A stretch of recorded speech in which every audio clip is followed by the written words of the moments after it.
O marisqueo a pé atópase nunha situación límite. Hoxe as agrupacións de 4 confrarías da Ría da Arousa, a do Grove e a de Noia presentaron unha fronte común para denunciar o abandono da Xunta. Acusan o goberno galego de anunciar axudas a modo de propaganda que despois prácticamente non chegan aos seus destinatarios. Que tal, saúdos? Entre tanto, o Goberno Central garantirá a seguridade dos bateeiros durante a extracción da mexilla. Esta mañá asinouse en Vila García unha instrucción de servizo que vai regular esta actividade que a toda agora se estaba a levar a cabo en precario por falta dunha norma axeitada. A nova regulación permitirá aos bateeiros regularizar as súas embarcacións para navegar fora das augas abrigadas. Deste xeito, pose fin a unha bella reivindicación do sector. O PSDG e a Marea de Noia recorren conxuntamente a aprobación do orzamento municipal. Basean o recurso en que o presuposto incumpre a legalidade ao non ter consignados gastos comprometidos polo Concello, como o pago das cotas da Mancomunidade Serra do Barbanza. O alcalde, entre tanto, defende a legalidade das contas e acusa a oposición de querer entorpecer o normal funcionamento da administración municipal. Detida unha parella na Pobra por múltiples delitos de usurpación de identidade e estafa. A través de enganos ou furtos obtiñan documentación persoal das súas víctimas para contratar servizos de telecomunicacións. Hai máis de 20 afectados en toda España. Dende hoxe pódese visitar en Meis a exposición Amigo date conta. Trátase dunha mostra que presenta a través de viñetas e cartéis as realidades da violencia machista, en especial no ámbito da parella. A súa mensaxe vai dirixida sobre todo á mocidade. Foi instalada no campo da Feira do Mosteiro. E Pontevedra non esquece os afectados pola Dina. O vindeiro 21 de decembro celebrarase en Salcedo un evento solidario para recadar fondos. Será unha xornada que combinará unha paellada solidaria con música e equitación. Pois con todo isto comezamos. Están vendo as novas do día en Canal Rías Baixas.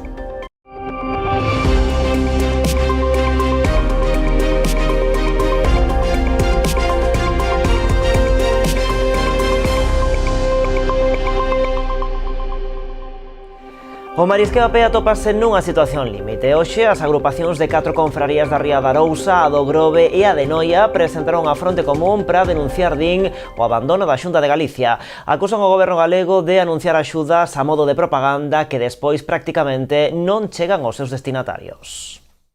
As agrupacións de marisqueo a pé da Illa da Arousa, Carril, Vilaxoán, Rianxo, o Grove e Noia deron hoxe un paso adiante. Denuncian que se atopan nunha situación límite. Sentímonos completamente abandonados da man da Xunta de Galicia. A día de hoxe, o marisqueo a pé é insostible. As baixas cotas diarias e a caída de prezos non está cubrindo as necesidades das nosas casas.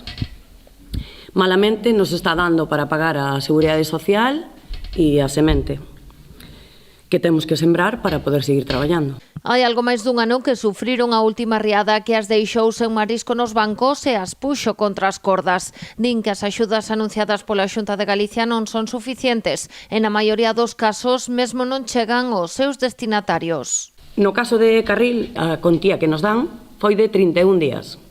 31 días multiplicado por 91 sale a un 2.400 euros, que foi 6 meses que estuvemos parados, limpando, vixiando e sin cobrar un peso, seguindo pasando a pagar igualmente a Seguridade Social e a semente.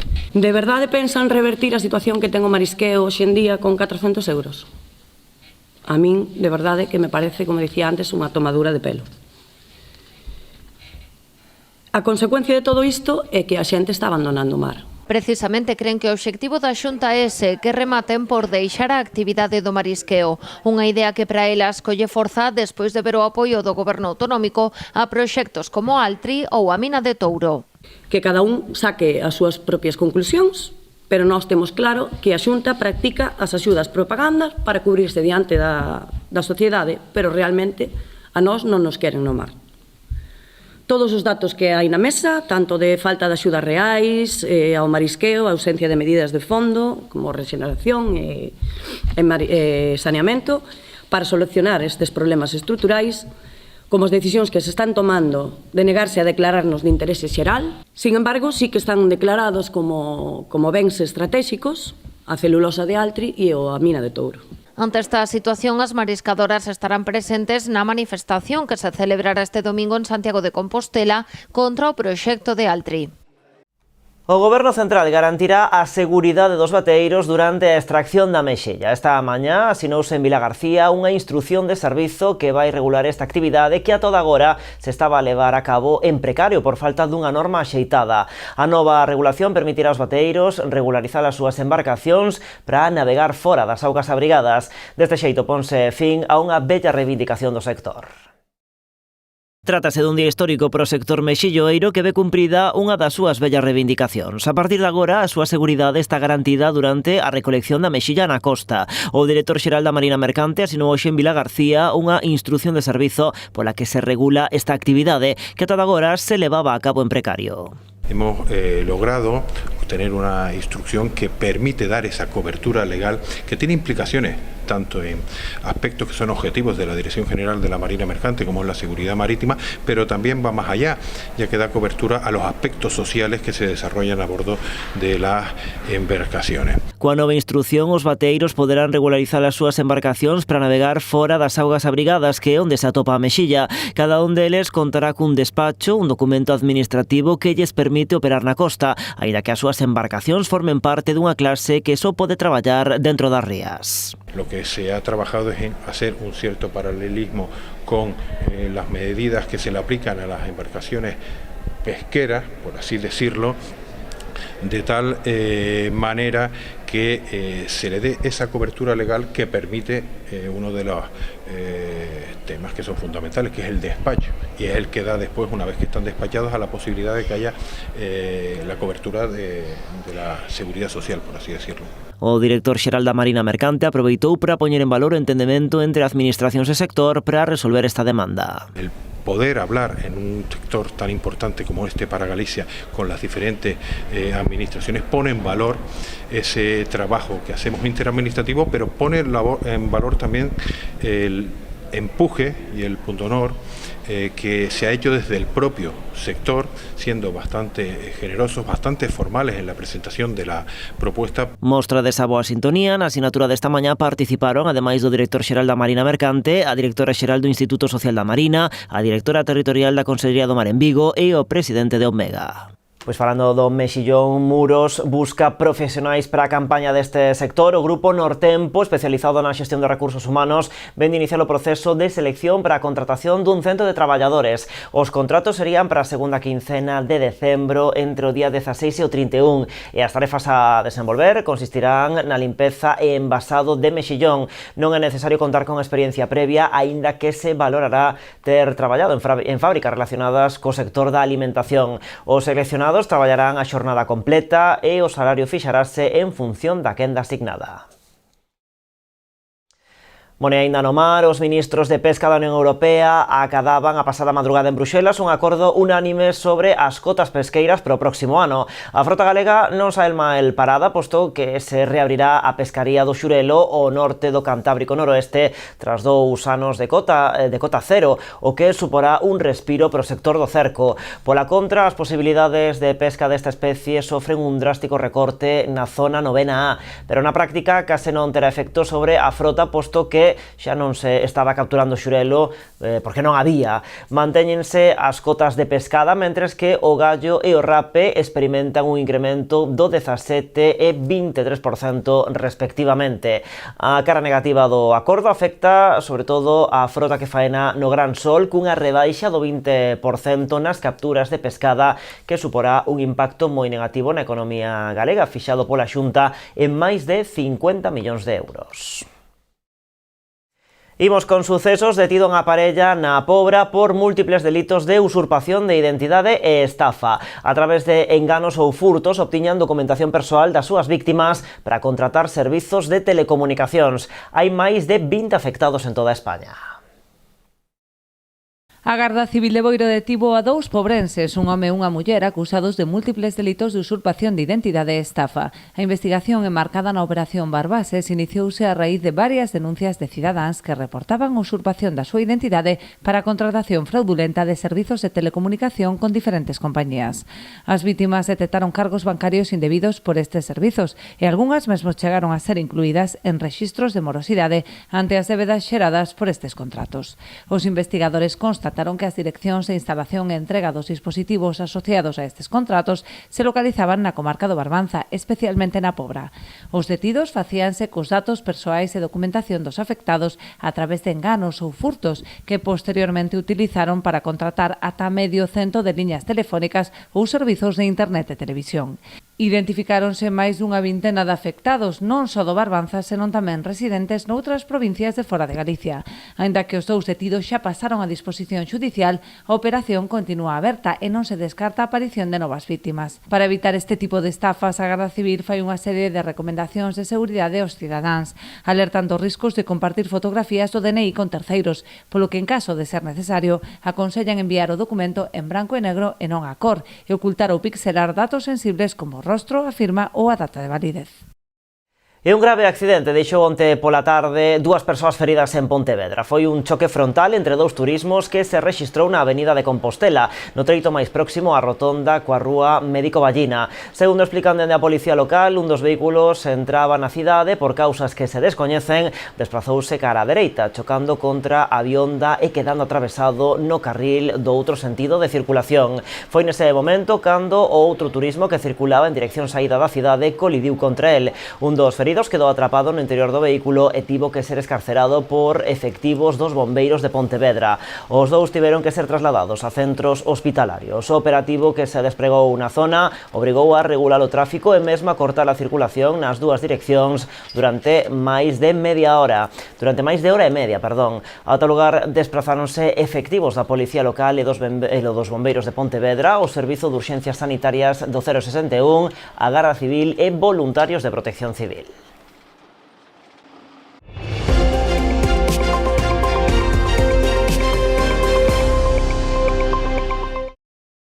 A partir deste xoves, Valga vai recibir os primeiros migrantes que se van a acoller no municipio. Irán chegando de forma escalonada ata completar un grupo de 170 persoas chegadas de países subsaharianos en conflicto. Están pendentes de recibir a condición de refuxiados e vanse aloxar, entretanto, nun hotel. Dende o Goberno Central agradecen a colaboración do Executivo local neste asunto.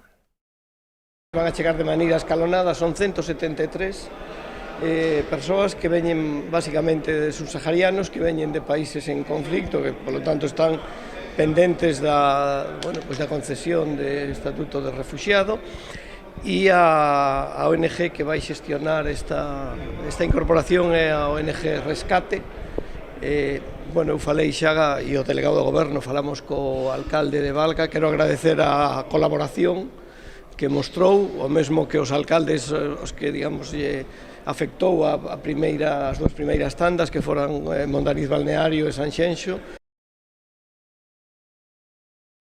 Imos ata Noia, alí o PSOE e a Marea recorren de forma conxunta a aprobación do orzamento municipal. Basean o recurso en que o presuposto incumpre a legalidade ao non ter consignados gastos comprometidos polo Concello, como o pago das cotas da Mancomunidade Serra do Barbanza. O PSOE e a Marea Cidade de Noia promoven conxuntamente un recurso contencioso administrativo contra a aprobación definitiva do orzamento municipal, que saía adiante o pasado mes tras someterse ao alcalde a unha cuestión de confianza. Alegan que o documento incumpre a lei en varios preceptos, destacando que non aparecen consignados compromisos de gasto adquiridos en pleno, como é o caso do pago das cotas da Mancomunidade Serra do Barbanza. Hai 3 preceptos claros de incumprimento da lei para poder recurrir un orzamento, e un deles é a dotación das partidas comprometidas oficialmente polo Concello. E en concreto hai unha que é a máis destacable, que é a partida da Mancomunidade, que é preto de €500.000 que están sin consignar. E iso é algo que nós non podemos permitir. Se chegamos a este punto é porque está consensuado debidamente, analizado por profesionais do dereito administrativo e porque é viable e razonable presentalo. As súas formacións decidiron recorrer a vía xudicial para evitar que sigan a producirse irregularidades na xestión económica do Concello, que din poñerían en risco a solvencia e viabilidade das arcas municipais. E estamos acostumbrados a que este goberno faga aprobacións de un xeito irregular e sin moito sentido. Non ten xa de feito moito sentido aprobar un orzamento co ano prácticamente finalizado e que casi todas as partidas executadas, máis que adecuar o orzamento ás súas necesidades de xestión que son, cando menos, moi dudosas. E esa é a razón pola que presentamos, nos sentimos seguros da nosa posición, está analizada con profesionais do dereito, como che dixen antes, e vamos a recurrir. E non vamos a permitir que este goberno siga facendo irregularidades na xestión que ademais poden comprometer seriamente o funcionamento e a habilidade económica do Concello. Xunto co recurso solicitan tamén a adopción de medidas cautelares para paralizar o orzamento mentres dure o procedemento xudicial. E a resposta do Concello tras a presentación deste contencioso non tardou en chegar. O alcalde Santiago Freire defende a legalidade do orzamento e acusa a oposición de querer entorpecer o normal funcionamento da administración municipal. O alcalde Noiés considera que o contencioso aberto polas súas formacións da oposición non ten apenas percorrido, posto que, insiste, o orzamento cumpre estritamente coa legalidade.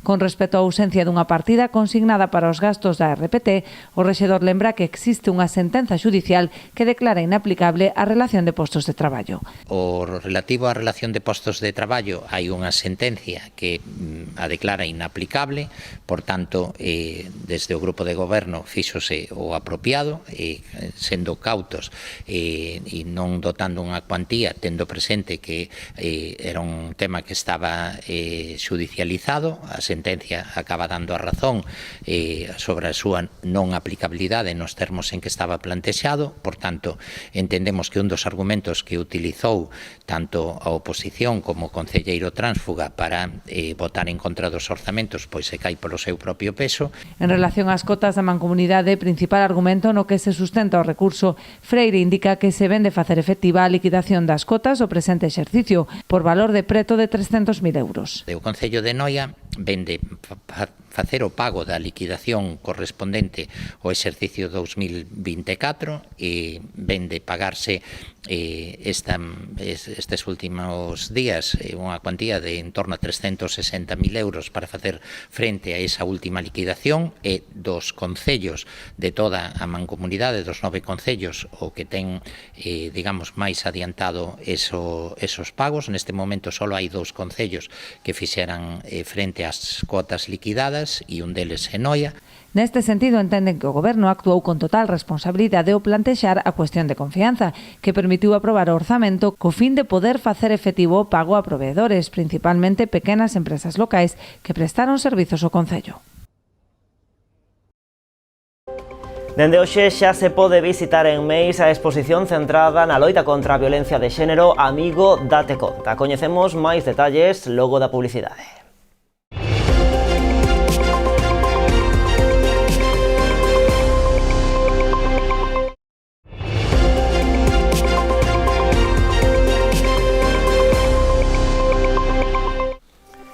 Aquí seguimos nas novas do día en Canal Rías Baixas. O Partido Socialista en Pontevedra satisfeito co anuncio de colaboración entre o Concello e Augas de Galicia para paliar as inundacións na rúa Padre Fernando Olmedo. Unha oportunidade que o PSDG non quere que se perda, polo que levará ao vindeiro pleno unha moción para darlle pulo.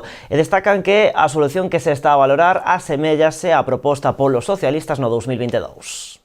Para os socialistas de Pontevedra, que o Concello e Augas de Galicia estean dispostos a colaborar para paliar as inundacións na rúa Padre Fernando Olmedo é motivo de satisfacción. Nos a primeira valoración que temos que facer é de satisfacción, desde logo, non? De satisfacción porque por primeira vez desde hai décadas hai unha solución xa non só deseñada, senón incluso orzamentada e cunha vista, verdade, cunha perspectiva moi positiva de execución durante o próximo ano 2025 ou 2026 para poder poñer fin dunha vez por todas a esas inundacións. Unha satisfacción que lles chega tamén dende dende o punto de vista político. Puentes recordou que no 2022 a súa formación por aquel entón parte do goberno co BNG apostara por unha solución semellante á que se manexa na actualidade, a creación dunhas lagoas artificiais en Valdecorvos que asumirán o incremento de auga. Se podía facer con solucións baseadas na natureza, con solucións sostibles, que podíamos ser pioneiros en Galicia e casi no Estado en solucións deste tipo a un coste relativamente asequible e que isto podía ser ademais financiado por fondos europeos.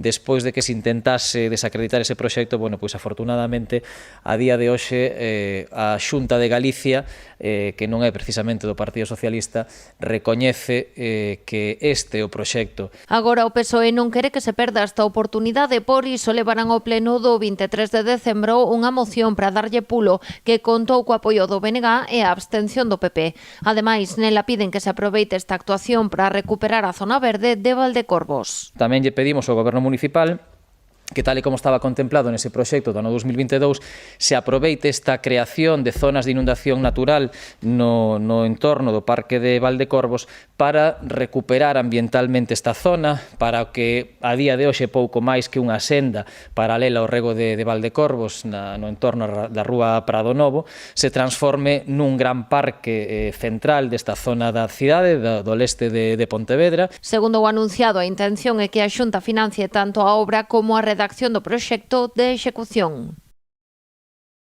Outra cuestión na que os socialistas son optimistas é na negociación dos orzamentos pro 2025. As conversas co BNG xa están en marcha, segundo asegurou Puentes, nun ton máis constructivo e dialogante que o ano pasado. Recordemos que para a aprobación das contas do 2024, o goberno en minoría dos nacionalistas acabou recorrendo a unha cuestión de confianza. O orzamento que teña que aprobarse no ano 2025 ten que ser un orzamento de síntese entre as propostas do BNG e as propostas do Partido Socialista, coincidentes en moitos casos, diverxentes noutros, pero eu creo que con capacidade de entendernos e de chegar a un acordo polo ben da cidadanía, non? Se hoxe collemos o decálogo que o Partido Socialista presentou hai un ano para aprobar o orzamento, prácticamente todo, salvo o que ten que ver coa negociación colectiva dos traballadores no Concello de Pontevedra, dun xeito ou doutro foi máis ou menos incorporado despois pola vía das modificacións de crédito, onde xa non había cuestións de confianza e onde os votos do Partido Socialista eran necesarios para poder aprobalas. E aínda en Pontevedra, o Concello pon en marcha unha xeira de limpeza de farois do centro da cidade. A intervención inclúe a limpeza dos báculos, coa retirada dos adhesivos, en algúns casos o seu repintado. Son un total de 180 elementos repartidos en 10 rúas. Con esta acción o que se busca é, explican dende o goberno local, coidar e mellorar os espazos públicos urbanos. Ademais, dende a Concellería de Servizos Urbanos Básicos fan un chamamento á cidadanía para que non pinten nin peguen elementos nestas luminarias. De feito, os traballos de limpeza que se están a executar teñen un custo de 36.000 euros que proceden das arcas municipais. O que sí que quero facer un chamamento aos pontevedreses e pontevedresas que, por favor, non peguen cousas nas farolas e que non pinten, porque estos cartos que estamos gastando agora son de todos os cidadáns e é unha pena que teñamos que cada X tempo facer estas actuacións. E a Consellería de Vivenda e Planificación de Infraestructuras informa da adxudicación das obras de humanización da travesía de Palmeira en Ribeira por un importe de 2,5 millóns de euros. A actuación que se levará a cabo nun treito urbano da C305 de algo máis dun quilómetro forma parte dunha proposta presentada pola Axencia Galega de Infraestructuras, pola Fundación RIA, que dirixe o arquitecto británico David Chipperfield. Segundo informaron fontes do Executivo galego, está previsto que o contrato sexa asinado en breve, coa finalidade de poder iniciar as obras ao longo do vindeiro mes de febreiro. A actuación buscará adaptar o espazo público desta estrada autonómica, creando unha zona máis armonizada que priorizará a mobilidade peonil con zonas verdes e sombra natural. As obras prevén a construción de novas beirarrúas, unha nova parada de autobús e dotarase tamén de nova iluminación. Ademais, procederase tamén á reducción da velocidade máxima permitida na vía a 30 km por hora, pero que se colocarán sinais de límite de velocidade e reducirase o ancho do carril.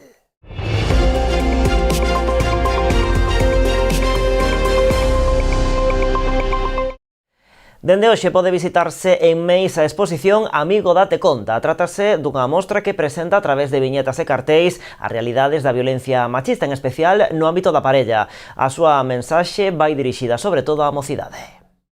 Amigo date conta é o nome da mostra impulsada pola Delegación do Goberno en Galicia que dende hoxe se pode visitar no campo da Feira de Meis. Trátase dunha exposición que presenta a través de viñetas e cartéis as realidades da violencia machista, en especial no ámbito da parella. A súa mensaxe vai dirixida sobre todo á mocidade. Trátase de chegar á poboación máis nova.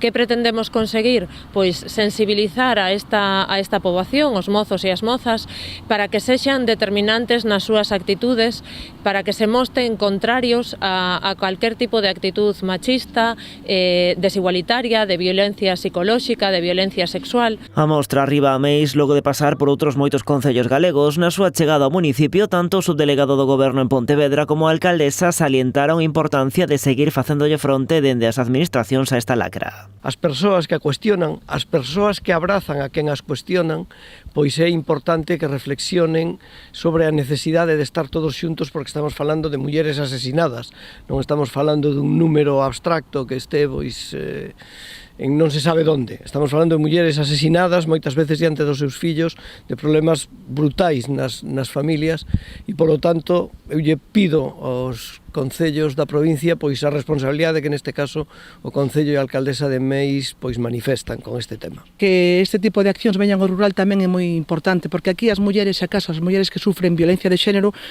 ou sufren dunha forma, pois, se acaso, pois, máis grave, non? Pois, a veces con menos recursos, a veces en zonas pois, afastadas, non, dos núcleos, e a verdade é que desde o Goberno tamén estamos moi concienciados porque ningunha muller que sufre violencia este soa, a estamos acompañando sempre. Explica Marta Giraldez que decidiron poñer a exposición nesta praza aproveitando a iluminación de Nadal que fai que moitos veciños acheguen ata aquí nestas datas. Afectados pola Dina, o vindeiro 21 deste mes de decembro celebrarase no municipio un evento solidario para recadar fondos. Vai ser no campo de equitación o Casal, en Salcedo. Baixo o título Camiñando Xuntos Pontevedra-Valencia, será unha xornada que combinará unha paellada solidaria con música e equitación. As persoas que participen terán que realizar un donativo de 25 euros, 10 no caso dos menores de 12 anos. Contía que inclúe un prato de paella, dúas consumicións, sobremesa e café. Para asistir é preciso reservar con antelación no teléfono 602 091 37 602 091 37. Ademais, os organizadores poñen a disposición de quen queira colaborar pero non poida asistir unha fila cero. A proposta complétase con actividades para todos os públicos, incluindo na programación unha exhibición de salto ecuestre, obradoiros infantís e actuacións musicais. Participarán artistas como Queco Lago, Jacobo Sainz, Los Tónicas, Pepe Solla ou Valiente. Todo recadado destinarase a axudar os afectados pola Dina. Noia Histórica presentaba esta mañá a súa campaña comercial de Nadal. Con ela búscase dinamizar o tecido comercial da vila. Entre as novidades da campaña deste ano, que se vai prolongar ata o 5 de xaneiro, figura o sorteo de 4 iPhone 15 entre aquelas persoas que realicen as súas compras na localidade. Baixo o lema Noia preto de ti, a patronal noiesa desenvolverá dende este venres ata o 5 de xaneiro a súa tradicional campaña comercial de Nadal, coa que pretende incentivar as compras na localidade. A campaña deste ano, na que participan un total de 60 establecementos comerciais de todo tipo, ven cargada de importantes novidades. Unha delas, se cadra a máis importante, será o sorteo de 4 iPhone 15. Este año, como novedade desde Noia Histórica, con el objetivo de intentar llegar desde el comercio local, tanto a los más adultos como a los más jóvenes, tenemos un novedoso sorteo que consiste en que sorteamos 4 iPhones 15. La manera de participar en este sorteo es comprando en el comercio local. Contamos con un total de 60 empresas que participan en esta campaña de Navidad. Las bases del sorteo y toda la información del sorteo va a estar tanto en las redes sociales como en los propios establecimientos, y además contamos con 2 escaparates, tanto este de la Rúa Carnicería como otro en la Avenida de La Coruña, en donde aparece todos los establecimientos donde se pueden adquirir los tickets para participar en el mismo. Como en anos anteriores, haberá tamén unha programación especial que incluirá animación musical polas rúas do casco histórico ao longo da campaña. tren infantil e a tradicional chocolatada no curro. Tenemos otro año más que tiene mucho éxito entre los más pequeños, el tren infantil. Este año, como novedad, en vez de 3 días, lo vamos a tener un total de 4 días repartido en 2 periodos. Vamos a tener durante los días 23 y 24 de diciembre, va a estar el tren acompañado con los ayudantes de Papá Noel, y después el día 3 y 4 de enero de 2025, que va a contar con la ayuda de los pajes reales. Además de todo esto, el día 21 de diciembre vamos a tener una chocolatada en la Plaza del Curro junto con la visita de Papá Noel. Para o desenvolvemento da campaña, Noia Histórica conta tamén coa colaboración do Concello. Dende o Executivo local incidiuse na aposta realizada un ano máis pola decoración, para darlle unha imaxe máis atractiva á vila durante esta época do ano e axudar así a dinamización do tecido comercial. Sabemos que Noia é un pueblo comercial, é unha das épocas máis importantes do ano. O que intentamos facer desde o Concello, sempre en todas as reunións que temos con Noia Histórica, era intentar mellorar un pouco a decoración, ir aumentando zonas, como se fixo este ano, por exemplo, con San Lázaro, que se decorou dunha forma un pouco especial, e o que habíamos quedado en compromiso é que en eses 4 anos pois ter unha decoración propia, que temos ahora mesmo toda adquirida e comprada, e pouco a pouco, pois en esos 4 anos, ter unha decoración, bueno, pois que este á altura do que é o pobo de Noia, non? Ademais do Concello, colaboran tamén coa campaña a Xunta de Galicia e a Deputación da Coruña. E máis cousas que temos en axenda esta fin de semana, por exemplo, do venres ao domingo, o pabillón municipal de Pontevedra acollerá a gran final da Liga Nacional e Liga Iberdrola de Karate e Parakarate, unha cita que reunirá na cidade a preto dun milleiro de deportistas de todas as cidades. Deles, 23 serán galegos procedentes de 10 clubes diferentes, unha oportunidade para gozar do karate de primeiro nivel. Levamos xa nestes últimos anos pois 4 competicións, con esta sería a quinta, a segunda no ano 2024, o Campeonato de España Absoluto que fixemos este ano, e a gran final da Liga Nacional, na que van a participar 963 karatecas de todas as categorías. En todo caso, unhas datas moi interesantes, unhas datas que desestacionalizan tamén o turismo de unha forma, a xente que se vai acercar aquí pois nunha data que non é Nadal, é previo ao Nadal, e polo tanto, nada, un esforzo grande, agradecerlle á Federación que pense en Pontevedra para estar aquí. La final de la Liga es el trofeo más importante para nosotros porque vienen los mejores competidores y competidoras tanto de kata como de kumite a nivel individual, y bien ha dicho, tendremos niños desde 6 años hasta personas de más de 80 años. Entonces, es verdad que el karate es para todas las edades y en este tipo de competición lo demostramos que todo el mundo lo puede practicar y puede competir. Imos ir rematando o informativo de hoxe, facémolo desta volta dende a illa porque este ano o municipio conta co seu propio poboado de Nadal. Foi bautizado como Aldea de Pentamorión en referencia aos 5 montes do municipio. 5 casas e un tren en recordo á liña para vagóns da antiga fábrica de Godai dan forma a esta nova proposta da decoración insular para estas datas. Todos os elementos están feitos con material de refugallo, principalmente madeira do almacén municipal. Xa se pode visitar na contorna da Casa do Concello. Gracias, como sempre, por estar aquí.